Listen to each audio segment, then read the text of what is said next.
Hi, and welcome back to Layman's Lingo. Jimmy Kimmel is back at it again.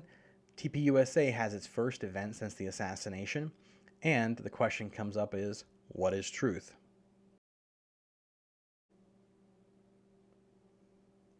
But first, before we get in, I thought it was funny. I was watching this today, and the reaction around the Tylenol release, I guess from yesterday, about the autism thing has created quite a stir. I think it's funny that the leftists are showing videos of them eating Tylenol or drinking Tylenol, whatever you want to say, taking Tylenol, right, as a pregnant lady, and in spite of, I guess, the studies that were released, and I have not looked at the studies to be honest. I don't know that they will ever really nail down what exactly is causing autism, if that's the right way of saying it. I think we have a greater rise in numbers of autism now because we actually are looking. Have you ever tried to buy a car, right? And once you get a car in mind of really what you want, the moment you buy the car, you notice that everyone else has that same car. I don't know if that's what's happening. I can't say to it, but it does seem a little bit that the more we notice, the more that we notice that we notice. I guess that makes sense. But on a different note, Michael Knowles did his first stop in the comeback tour for TPUSA at the University of Minnesota. And I can honestly say, as a conservative, it was very encouraging. It was very encouraging to see them back at it. I don't know what kind of decision that was. I don't know how hard that was. I can't imagine how hard that would be to go back to not things as usual, but heading back into the swing of things after such a tragedy where you lose someone so important to the movement. And not just that, but also where we saw the viscera from people on the left on just what they thought of us when we're out there debating. It's got to be scary. It's got to be very scary. And then going out and doing that again, being the first person out there, I'll give the credit where credit is due. Good job to Michael Knowles for stepping up and doing that. It's very, very impressive. And from the short clips that I've seen so far, it seems like they were back at it. It seems like they were having good conversations and debates. And from an interview I saw today of the young lady who was in charge of setting it up, it seems like it went well. It seems like it was a blessing to everyone that was involved. And I'm hoping that not only are these things a blessing, that they can actually be more than they were before. That they can push more than they pushed before. And it seems like that's the trend. It seems like that's the goal of all these young people. They've been stirred up. I mean, I've been stirred up. I think a lot of people have been stirred up. But I'm excited. I'm excited to see what comes of it. And I'm going to plan on keeping to watch those videos, keeping that in mind so that we can keep encouraging the algorithms, even though the algorithms hate us, but to encourage good content and content from people that we like. Additionally, speaking of people we like, or rather people we don't like, Jimmy is back. Jimmy Kimmel is apparently back. And I have seen so many things about Jimmy Kimmel. I have no idea why they would think that he is someone who you should uncancel. Everything to do with him since from before, before I even knew him, he was doing things that should have gotten him canceled time and time and time and time again. Apparently, the Disney group, company, whatever, was under so much pressure that they actually brought him back. But there's an actually interesting point behind this is someone was saying that the reason he was brought back is not because of the pressure. Yes, the pressure was part of it, but because of the terrorism that's involved in it. And that's going to be my next point in a second. But the leftists really do like using terrorism as a means of, I don't know if you'd say not dialogue, obviously, but as a weapon. They like to use terrorism as a weapon. You can go back to even in China, and China used terrorism and the division to be able to cast a wedge in society and to be able to overcome. Well, with that said, there was apparently a shooting at an ABC studio, one of the affiliates, and the reason why, or at least the reason that was being claimed by that person, was the fact that they had canceled Jimmy Kimmel. Now, again, all these things are always what you hear in the moment, so it might change, but that still seems to be what was the intent of the person shooting them up. So again, it terrifies people when you think about the fact that we are living in a country where if you have different beliefs, someone, and especially the left, might come after you literally with a gun. When churches are having to defend themselves on a rate henceforth from the past we would have never even imagined, but henceforth from now on we're going to have protection. It kind of says a lot about society.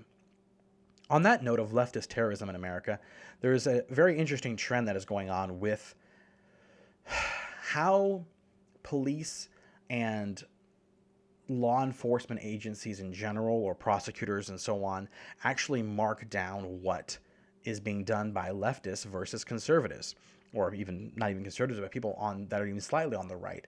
If someone on the slightly on the right does something they shouldn't, it's marked down as right crime, or or terrorism from the right side.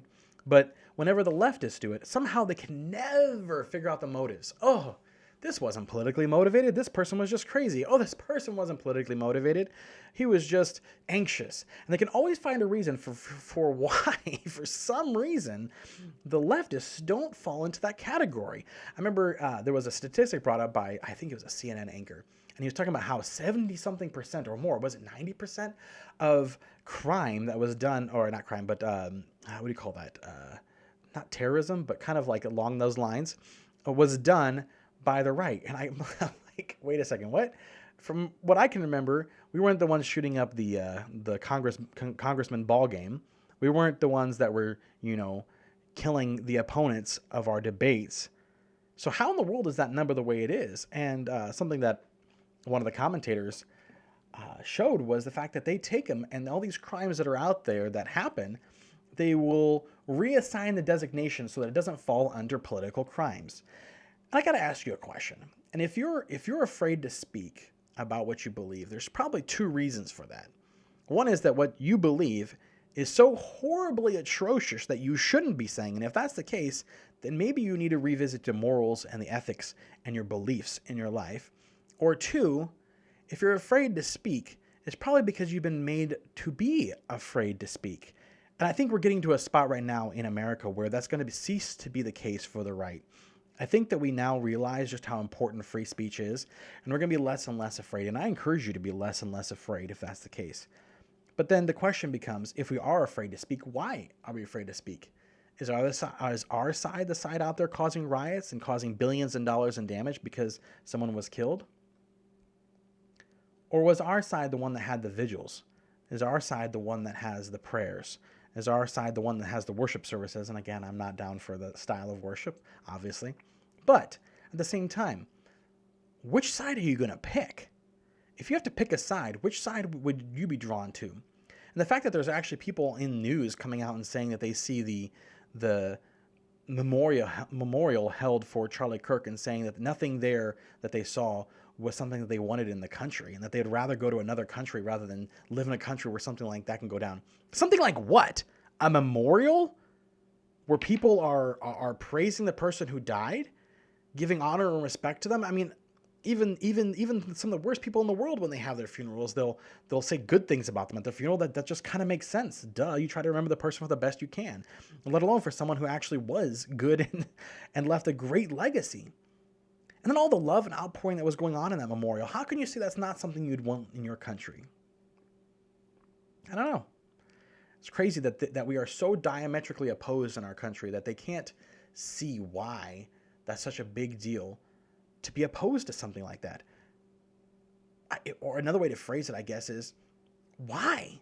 Why are you opposed to that? Are you so caught up in your beliefs that you can't actually see what's in front of you? And honestly, that is very much the truth. And that begs the question of whether, again, like I said in the previous video, are we teachable? Are we changeable?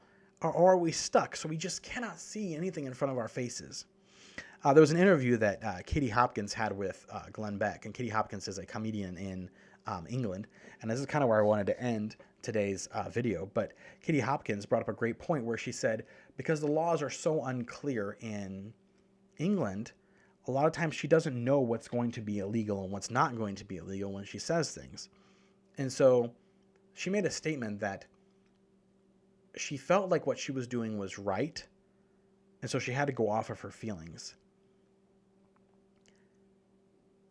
And if you ask me, when you don't know whether something is right or not because society has removed the boundaries of what's right and wrong, we're looking in the wrong place if we look to society. This is to the question of what is truth.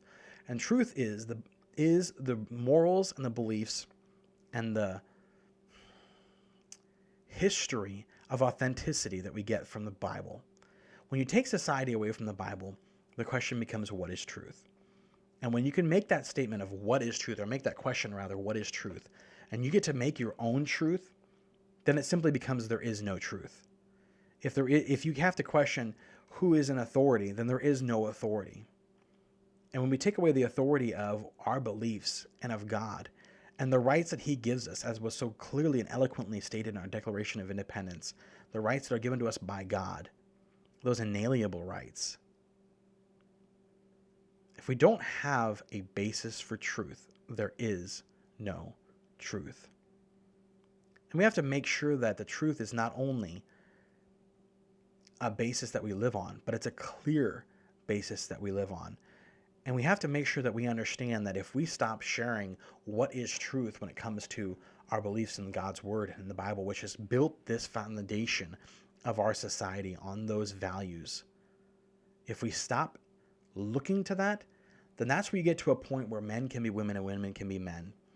And when you start making those things, and you start making those decisions to say that men can be women and women can be men, and there's no truth, and this is a hate speech, and this is horrible, then in that world, you challenging someone in their beliefs, because again, there is no truth. But when you challenge someone in their beliefs, you are attacking them.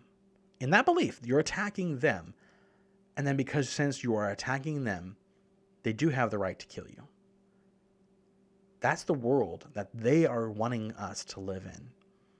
And we can refuse to live in that world, and we can refuse to not have a moral background, to not have a moral foundation in our country. We can refuse to live in a country where there is no deep understanding of God's word in our lives.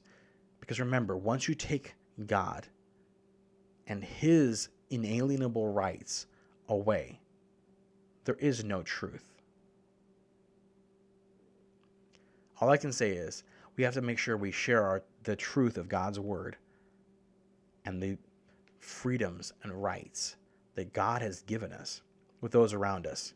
And remember, we can all do our part if everyone wins one. Thank you.